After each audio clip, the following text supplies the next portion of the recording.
হালুম, কিরে তুই কি মনে করে আমার কাছে আসলি? বাঘ মামা, বাঘ মামা, একটা জরুরি বিষয়ে আপনার কাছে আসলাম। হ্যাঁ বল, কি বিষয়ে আসলি আমার কাছে? বাঘ মামা, আমি শিকারে যাব, সেজন্য আপনার কাছে এসেছি। আমার দুইটি বাচ্চাকে আপনি একটু দেখে শুনে রাখছেন। বাইগনে, তুই আমার কাছে আইছিস, আমি তোর দুইটা বাচ্চারে সামলে রাখবো। তুই কোনো চিন্তা করিস না, তুই সাবধানে শিকারে যা। অনেক ধন্যবাদ বাঘ মামা, তাহলে আমি শিকারে যাচ্ছি। হ্যাঁ বাগিনা, যা যা, তোর হলেন রে সামনে রাখুম। তারপর শিয়ালটি চলে গেল শিকারে। শিয়ালটা চলে গেছে, আর আরাম করে খাওয়ান যাইব এই বাচ্চা করে। দুগারে তো খাওয়ান যাইতো না, উগারে খায়াম মজা করে, আর উগারে দিয়ে দিয়াম। তারপর ওই বাঘটি ওই শিয়ালের একটি বাচ্চাকে খেয়ে ফেললো।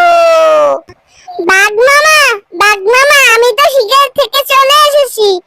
আমার আরেকটা ছানা কোথায়? ওমা, কি লাগস? খোদার গজব কথা নিকস। তোর হুত তো তোর হিসে হিসে চলে গেছে, আর তুই আরে কস, তুই শিকারে যাওয়ার সময় দেখছি হিসে হিসে যাই গিন। তুই দেখছ, আই তো মনে করছি তোর হুত তোর হিসে হিসে গেছি, এলা একটু গাই না। আপনি যে শুন দেখছেন আর হিসে হিসে যায়, আপনি কিল্লে বলেন না, হ্যাঁ?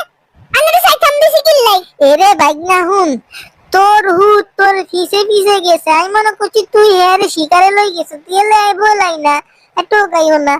আমরা কি জানি নিতে হে আজই গেছে। বাঘ মামা যাই, আসল ঘটনা কি তা একমাত্র আল্লাহ জানে। সর্বোচ্চ আমি আমার ছেলেকে অনেক টোকাবো, যদি পাই আর ছেলেকে আমি মসজিদে বিশগেটিয়া দিমু আল্লাহর রহমতে। তারপর ওই শিয়ালটি তার বাচ্চাকে অনেক খুঁজে করার পরও পেল না। অনেক দিন ধরে তার জন্য কান্নাকাটি করতে লাগলো। একদিন তার একজন ছাগল বন্ধুর সাথে দেখা হলো।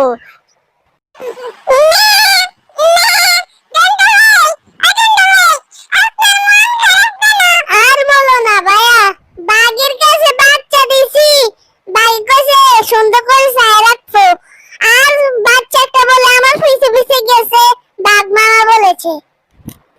এখন কি করব ভাইয়া, বাচ্চাটা তো খুঁজে পাচ্ছি না। আমি তো দেখেছি বাঘটা একটা শিয়ালের বাচ্চাকে খেয়ে ফেললো। এটা তো জানতাম না তোমার বাচ্চা। ওই পাজি বাঘটা তো তোমার বাচ্চাকে খেয়েছে।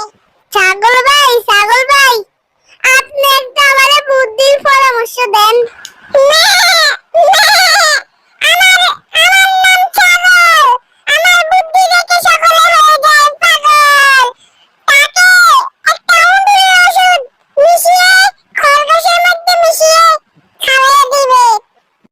আচ্ছা ঠিক আছে ছাগল ভাইয়া, আমি ওকে খাবারের সাথে বিষ মিশিয়ে ওকে পেছাং করে দেব। তারপর ওই শিয়ালটি একটা খরগোশ শিকার করে ওই খরগোশের মধ্যে বিষ মিশিয়ে বাঘের কাছে নিয়ে যায়।